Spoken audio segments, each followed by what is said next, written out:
Hey guys, we now have a new update on Nokia 6.2. Nokia 6.2 may be the first Nokia smartphone to come with a punch hole display.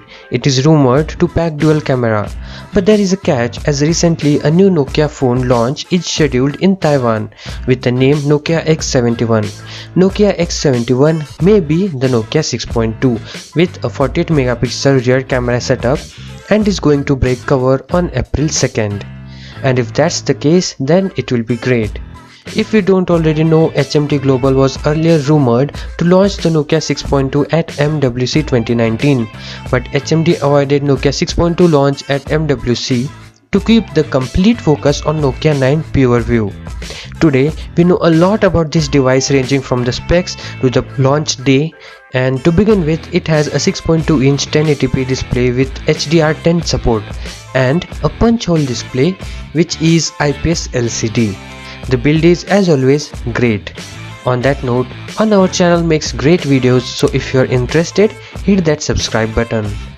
Moving on to camera, this is where it's still confusing. As I said earlier, the latest rumor says the rear camera is a 48 megapixel Zeiss optics sensor and 12-degree wide-angle photography.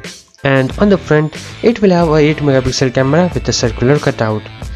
Other than the rear cameras, on the back, it will have a fingerprint sensor. The Nokia did not opt for optical or ultrasonic fingerprint sensor, and that is okay as it's still in its early stage. Nokia 6.2 is also an Android One device as its predecessor, so you can expect great support. And you get a dual SIM support, which is a hybrid one, which is really a letdown.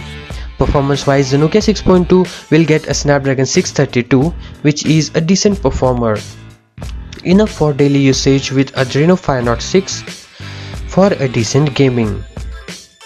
And Nokia 6.2 has 3500 mAh battery with quick charging support, and it has a USB Type-C for data syncing and charging. Lastly, the price. It is rumored to be priced similar to that of Nokia 6.1, that is somewhere close to Rs 18,000, and the launch will be in spring season. So in next 2 to 3 months we can expect the launch. For further leaks, please subscribe to our channel, and on the way hit the like button as well. With that being said, I am Satej and see you in another video.